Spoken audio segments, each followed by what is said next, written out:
Looking at the enemy, she thought, if I'm unlucky, I'll die at that very moment.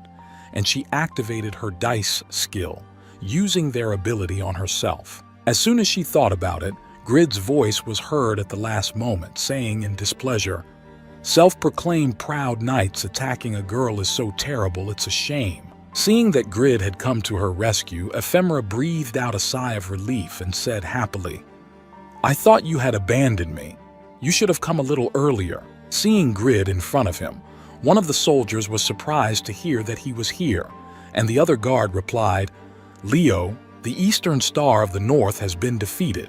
Hearing these words from his opponents, Grid confidently said, "I have no idea what stars you are talking about, but I met a guy named Leo and it was very easy to defeat him." When the guards heard that one of their strongest warriors had been defeated, they said nervously, "It's impossible. It just can't be." But Grid replied in a menacing voice, "And you thought I couldn't do anything to you?" Looking at Grid, who was slowly approaching the enemies, the girl nervously said in her head, "Monsters and NPCs usually avoid enemies whose level is 30 or more above their own, but they are so scared how high this guy's level is." Trying to stand up to Grid, one of the guards said in a nervous voice, "That rascal, he's just a pathetic oval." But another grabbed his shoulder and said, "Wait, we need to be careful." Looking at Grid, who was radiating an ominous aura, one of the soldiers nervously said in his head, having defeated Leo, he became much more confident. "We had better be extra careful with him." Slowly approaching the enemies, Grid said in a menacing tone, "If you don't want to end up like that knight, you better leave this place, okay?" Following Grid as he led him to the exit of the dungeon, Kuroi watched the situation and thought, "At first I thought he was rather pathetic, but now I see that even the knights are afraid of him." Concentrating his gaze on his savior, the boy said in his head, "Mr. Grid must be incredibly high level, he's incredible." At the same time, Grid, who had been intimidating the enemies with his victory over one of Winston's knights, happily said in his head, "Booga, how cool is that? How scared they were." Looking at his enemies trembling in fear, Grid mentally said, "You will all be destroyed, not by me, of course, but by Ephemera." Looking back, one of the guards noticed that they were already near the exit and nervously said, "Oh shit." And at that time, he also heard one of his comrades say, "Don't come near me, you rascal. Stay where you are if you want to live." Looking at the staircase that would lead them out of the dungeon, the guard nervously added, "This is very bad. We are already close to the staircase." Trying to control his fear, one of the guards confidently shouted out, "Wait, there is no need to be afraid. His power cannot be that great." Hearing this, Grid smiled slyly and said, "Wow, are you sure about that? Hey, Ephemera, show them what you're worth and destroy them with your magic." Having received a request from her friend, the girl answered awkwardly, "Maybe you can deal with them yourself." Hearing this, Grid looked at the girl in confusion and said, "I can't defeat them." Hearing that he could not cope with them alone, Ephemera asked him in a surprised tone, "Didn't you defeat the knight alone? Come on, let's do it again."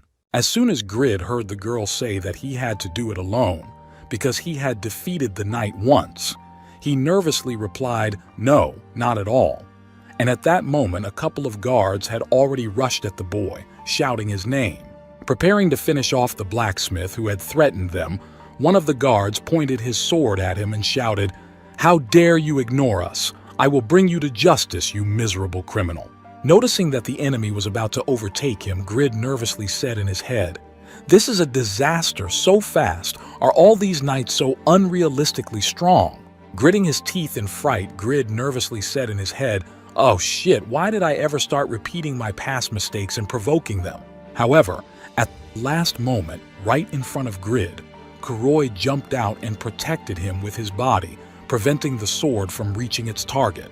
Seeing that he had decided to sacrifice himself to save him and was about to be struck, Grid screamed out in fright to Kuroi, "No!"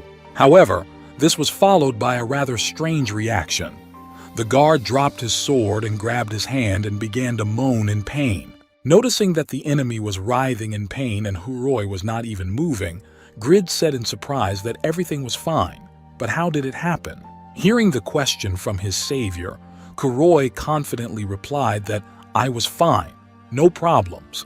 And then he mentally added this invaluable skill of steel will that I had acquired after completing this hellish mission.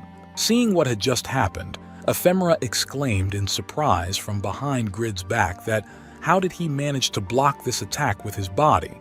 To which the guy replied without a clue, I'm seeing him for the second time in my life. Having blocked the attack of one of the enemies, Kuroi looked back at his comrades and said, Mr. Grid, you need to run away. Hearing this, he asked in surprise what and why I should do this. Hearing that he was not eager to leave the battlefield, Kuroi confidently said, I will hold them back, and then mentally added, I want to repay you for saving my life. Hearing that he was going to delay the enemies, the girl nervously exclaimed, What are you going to do here? To which Grid replied, Let's go quickly, Ephemera. Leaving the battlefield, Grid joyfully shouted to his friend, Hey, Heroi, hold them off as long as possible. And Ephemera, who followed Grid, added, I hope we'll meet again in the future. Seeing the two fleeing the battlefield, one of the soldiers shouted angrily, You bastards, we won't let you escape. And noticing that they wanted to follow, Kuroi shouted no. The next moment, Kuroi activated the skill of profanity and said, You'll have to go through me first, you stupid scoundrels. You're just garbage. And many more insults poured out at the soldiers. As soon as this skill took effect, the effect was not long in coming, and Kuroi received a system notification that said your opponent's characteristics were reduced, and one of the soldiers sighed heavily and said in surprise that my body was. As soon as his previous skill began to work, weakening the enemies, Kuroi prepared to use the next one by clenching his hand into a fist and mentally saying, Now, my new skill. He gave his enemies a fierce look and mentally said, Feel this. Activating his skill of unwavering justice, Kuroi tried to destroy the enemies because this skill dealt damage equal to the available physical strength.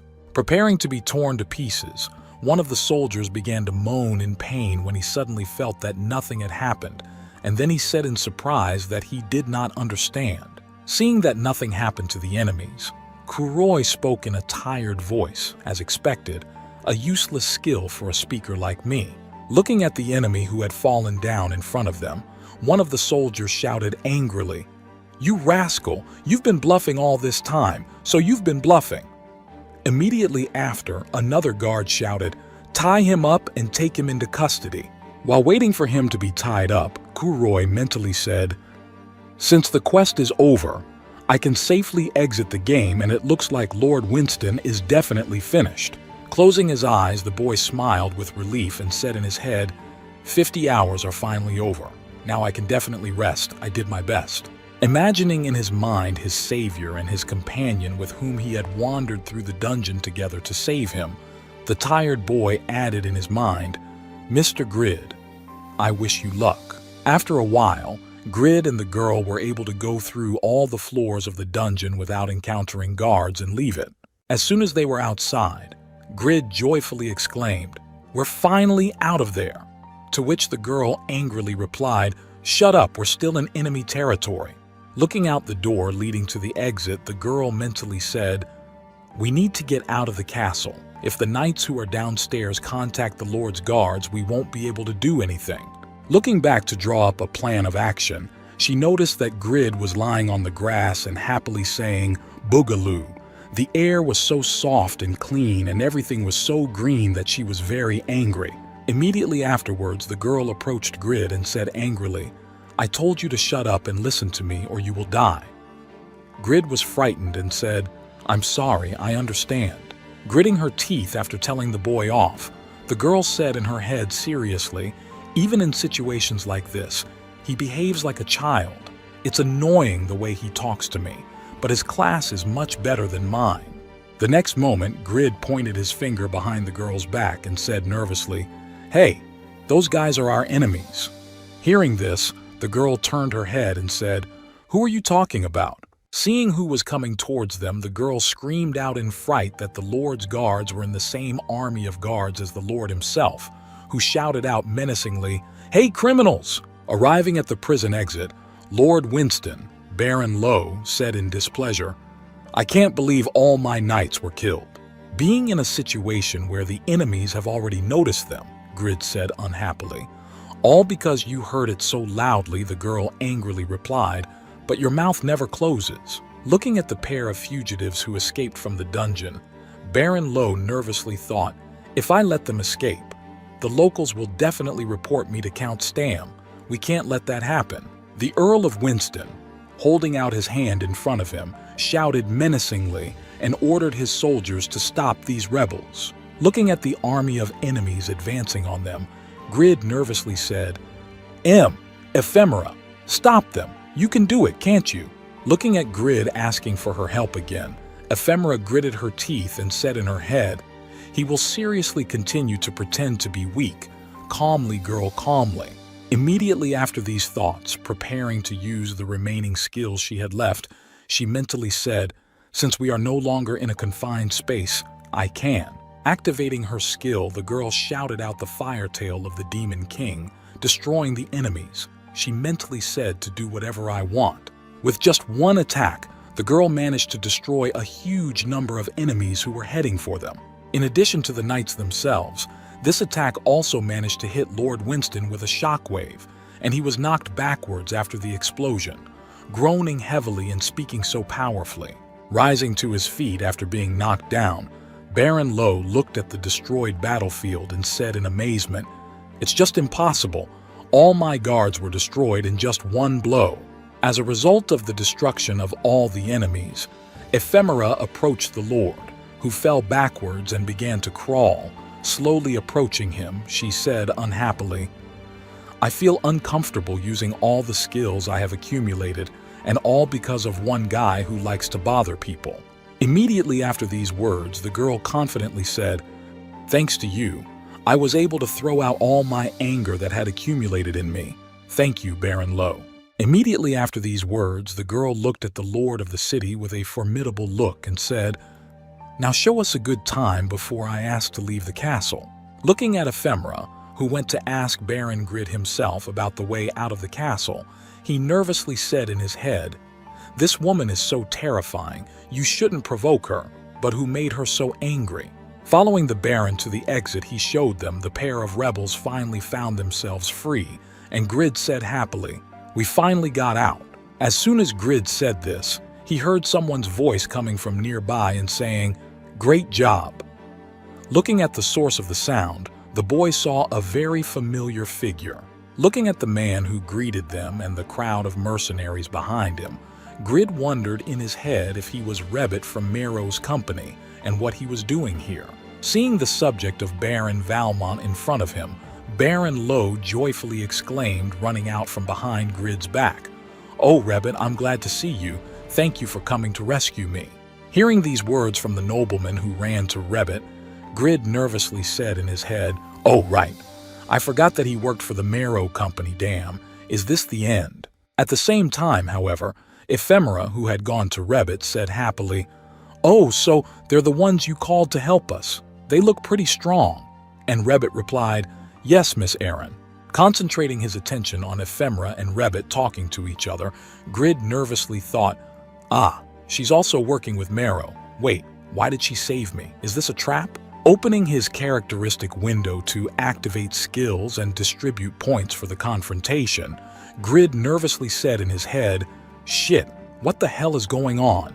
Everything is going against me. It will be hard to resist them."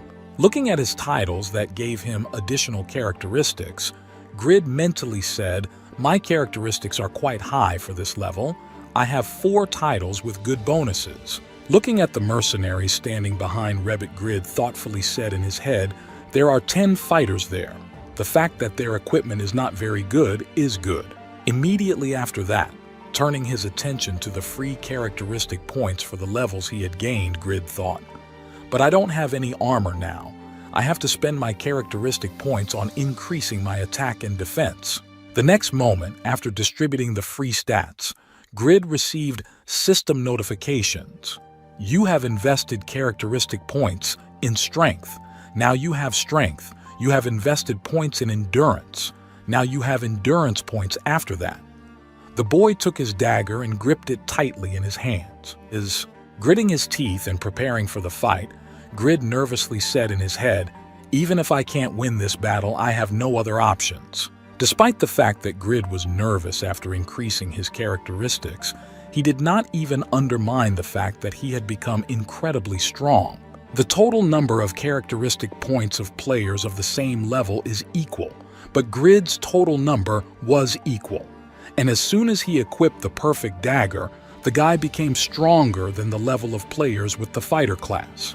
However, the experience he had in battles with incredibly strong opponents in the past, when he even watched Ephemera's battle, made him feel like he had to fight, sowed a seed of anxiety in him, making him very insecure.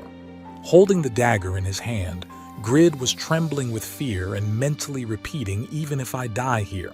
Preparing to engage in battle, Grid mentally said, "I must." But before he could finish, he heard the disgruntled voice of Baron Leo running toward Rebbit and shouting his name, adding, "What are you doing?" Approaching his subject, the Baron said in displeasure, "What are you talking about with this unworthy girl? Hurry up and let me go." Looking at Rebbit, Grid said in surprise, "What?" The next moment, as soon as Rebbit heard the Baron call his friend, he looked at Lou with a supercilious glance and said, "I am no longer a member of Mero's company. I am here to take revenge on Valmont and you too, so you had better follow my instructions." Hearing these words from his subject, the angry Lord Winston exclaimed that "You have left us. Why do you, a worthless merchant, behave as if you were an apostle of justice?" Hearing these words from Lord Rebbit, he looked away from his interlocutor and said firmly, "I am a merchant, and that is why I always look for profit in my actions." Immediately after these words, Rebbit confidently added, "From now on, I choose Mr. Grid for myself." Hearing this, the boy was surprised to hear that I was stopped. But how did this happen?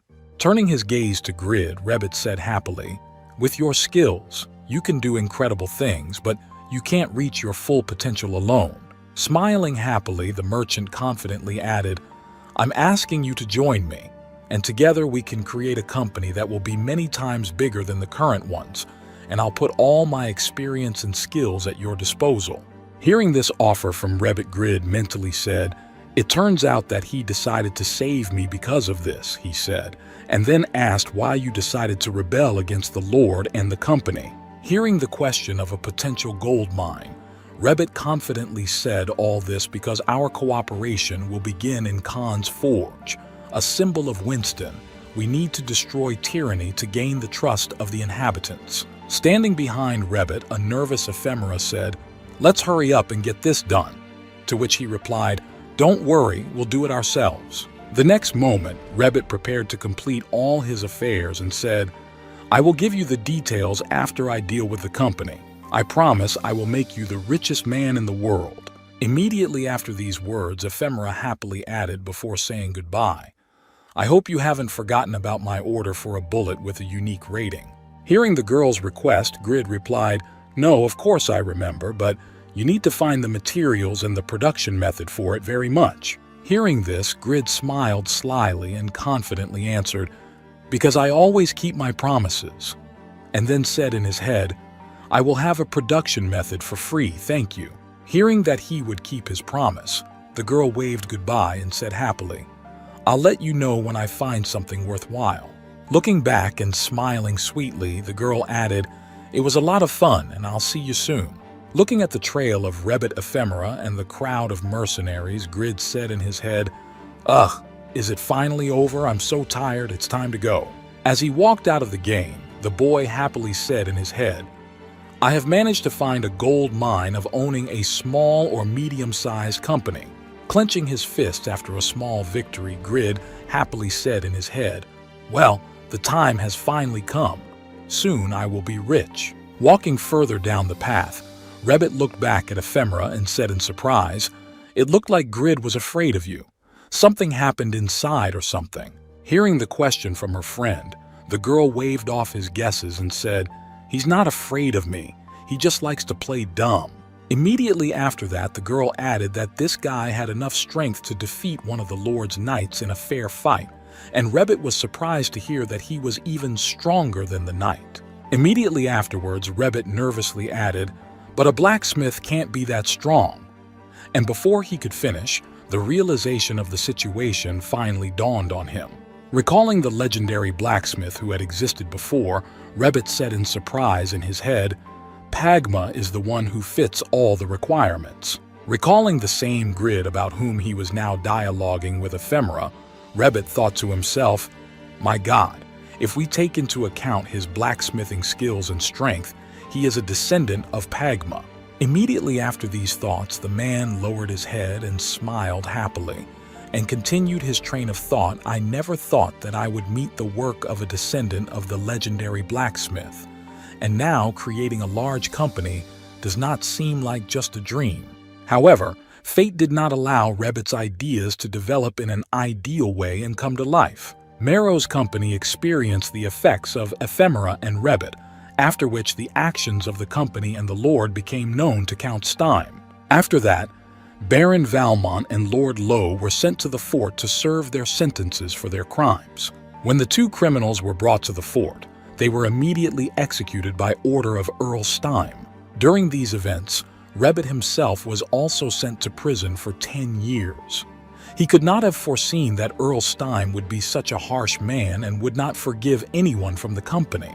On his way to prison after the whole truth was revealed to the higher-ups, Rabbit sadly said in his head, "Although I was able to save my life, how sad it is, Mr. Grid. I was able to take part in the life of a new legend." After all the tyrants were driven out of Winston, the city itself quickly recovered and began to prosper. While telling the children stories about the deeds of the pair of saviors, one of the oldest residents said that this is how a team of a beautiful lady and a novice blacksmith brought peace back to Winston. Hearing the story from a local resident, a girl who was passing by was surprised to hear such a beautiful story, and the resident replied that it was exactly like that. The next moment, the girl handed the old man some coins and said, "Here's for telling me this story." And seeing the payment, the old man happily replied, "God, thank you so much." Looking at the girl who gave him the money, the man said thoughtfully, "I have never met you before. It seems that you are here for the first time." Hearing these words from the man, the girl pressed her hand to her chest and said happily, "We will see each other more often starting today. Please tell me more." And just like that, the story went back to the events of the Temple of Jathan. And it all happened because Earl Steam appointed his daughter Irene, whom Grid and Doran had to rescue earlier, as the new Lady of Winston.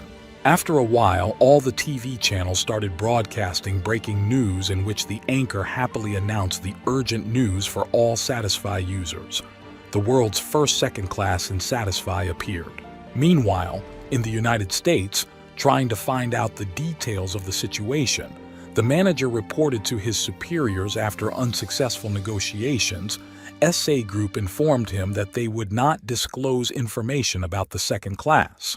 Immediately after that, the Queen of Great Britain, who was present, said, "I just got the news that it was a player from Mongolia, which is unexpected considering that there are not so many users there." Representatives from China confidently told their people SA Group is trying to rule the world with its game. We should ban people from playing Satisfy. At the same time, a representative from Japan, who was also at the conference, said thoughtfully, "I'm just sure that the next second class will be won by a player from Japan." Hearing this, one of the representatives was surprised to ask, "But don't you think that Korea can do it? Because the developers of Satisfy and most of its users are exactly like that." To which the girl confidently replied, "No, except for Europe. They have no other outstanding top players, which is why their chances are zero."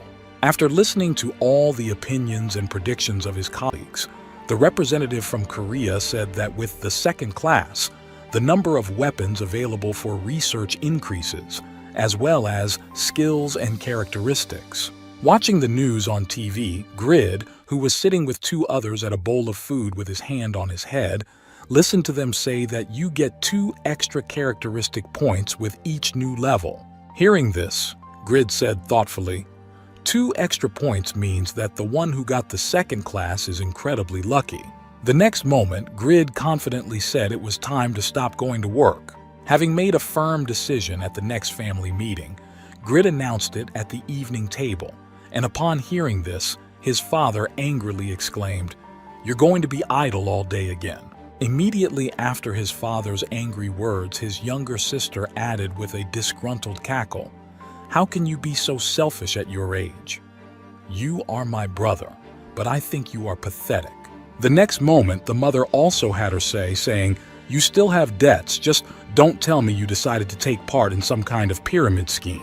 The next moment, Grid clenched his hand into a fist and said confidently, "I play as a blacksmith, and I can sell the things I create for money. And one incredible merchant said he would help me start earning money as a company director." Hearing this, the mother immediately began to cry and clung to her father, saying sadly, "Dear, I don't know what to do with him anymore." Immediately afterwards, the father exclaimed angrily, "You just want to play. I understood you correctly." The next moment, her sister also chimed in with her parents' words, "If you could make money in the game, you wouldn't have so much debt. Face it." Hearing this, Grid said nervously, "But I got the legendary blacksmith class, so everything will change from now on." Before he could finish, his father shouted angrily, interrupting his son's nonsense. Pointing his finger at his son, the father said angrily, "Tomorrow morning you will go to look for a job. I made myself clear." Hearing his father's order, Grid said in frustration in his head, "No one listens to me. It's so disappointing." Going to look for a job the next morning, Grid mentally said to himself, "Like I did. I thought the whole problem was money. I needed to earn their trust to stop working." Immediately after these thoughts, Grid confidently said in his head, "Okay, I should accept Rebbit's offer." Imagining Rebbit on Khan in his mind, Grid confidently spoke in his head with the knowledge of a second-in-command in a large company and Khan's forge as his base. Returning from work after his first day at work, Grid confidently added in his head, "I will definitely be able to achieve great results and finally convince my parents." Sometime after returning home, Grid went to his capsule and entered the game. Arriving at Khan's forge, the old man happily told him to see him in his building. "Oh, Grid, you came." Hearing these words from his mentor, Grid happily said, "It's so peaceful here now. It's good that we have solved all the problems." Did Rebbit come by chance when he heard this question? Khan nervously replied, "Yes, he did." Immediately after these words, the old blacksmith hesitated. "You haven't heard yet then, but since we're on the subject, I have something for you." He handed Grid the envelope that Rebbit had left him and told him to give it to the boy when he returned. And Grid took it in his hands and said in surprise that it was from Rebbit. Unfolding the letter, Grid began to read it in his head with the tone of Rebbit's voice, "Master Grid, I have not been forgiven for the sins I committed during my time with the company, and thus our business plans were not destined to come true. However, with Khan's skills and your own, you could become the richest man alive, and I hope that one day the stories of your exploits will be known around the world." When Grid finished reading the letter from Rebbit, he looked at Khan in surprise and told him that Earl Stein could not pardon him. Immediately after that, Khan added that this was the reason why Rebbit was imprisoned for 10 years. And hearing this, Grid immediately turned pale and all his plans went down the drain. Crouching on the ground and grabbing his head, Grid exclaimed in frustration, "I'm completely fucked. I'm completely fucked." Trying to calm the disappointed Grid down, Khan sat down next to him and put his hand on his back and said happily, "Don't be upset. I have a request as well." Immediately after that, Khan got to his feet and said happily, "I want you to take over the management of this forge. You have enough rights to do so because you protected it from Mero's company." After announcing the transfer of authority, the grandfather also added his resignation, saying, "I am too old for this work and I will be very pleased if a descendant of Pagma takes my place." Hearing the request from Khan, Grid thoughtfully said in his head, "He wants to give me his forge, but can the NPC transfer his business to the player?" Immediately after that, Grid nervously said, "I will believe you if you sign the contract," and then mentally said no return. Having done everything Grid asked, Khan handed the boy a contract for the ownership of the forge with his signature and said, "You are satisfied." Taking the contract in his hands, Grid smiled happily and received a system notification that said you had been appointed as a blacksmith's descendant. Holding the paper confirming that this place belonged to him, Grid shed tears of happiness and thought that it was a dream that if I worked hard, I could become the owner of the forge. After handing over the ownership of the forge to Grid, Khan said, "Let's start our training. Are you ready to become the owner of the forge?" Hearing this, Grid joyfully raised his hand and exclaimed, "Yes, let's start." At the same time, Jishuka, traveling to different auction houses in search of the same item, said in frustration as she opened another list of items for sale, "I don't see them here. I don't see them on the list." Disappointed that these items were no longer found, the girl said in her head, "Why I could no longer find the special javelin arrows I had bought." Immediately after these words, she thought in her head, "If we imagine that this blacksmith makes 1,000 arrows each time and he disappeared after selling them, is it possible that he has already been recruited by another guild?" Seeing the leader of the Sadaka guild nearby, one of the guys who was passing by excitedly said, "Jishuka, the leader of the Sadaka guild," to which another guy replied, "Her body is even more beautiful in reality. Maybe I should try it." Taking a few steps towards the girl, the guy saw that she looked back and said angrily, "Get lost now before I kill you here." Seeing this, the guys were scared and replied, "Yes, ma'am." After another failure, the girl opened her guild time to find out about the success of her comrades. Activating the voice recording, the girl menacingly told her comrades, "Listen carefully. If you don't find a blacksmith by the end of the month, you will be doing hell of a lot of training, I promise you." Hearing this, Ragus happily replied, "Wow, I want to try this training." To which the rest of the guild nervously replied, "Stop talking nonsense, we haven't recovered from the last one yet." The next moment, someone from the guild told the leader that we don't have enough information. There are not 2 or 3 blacksmiths in the world, to which Jishuka replied, "You have to do it even if it's impossible." Immediately after these words, the girl confidently added that we simply must find him if we want to become stronger. The next moment, Jishuka smiled ominously and said, "Ragus, you love training. Reset your geolocation." And one of the players thought she wanted to release the stress she had accumulated.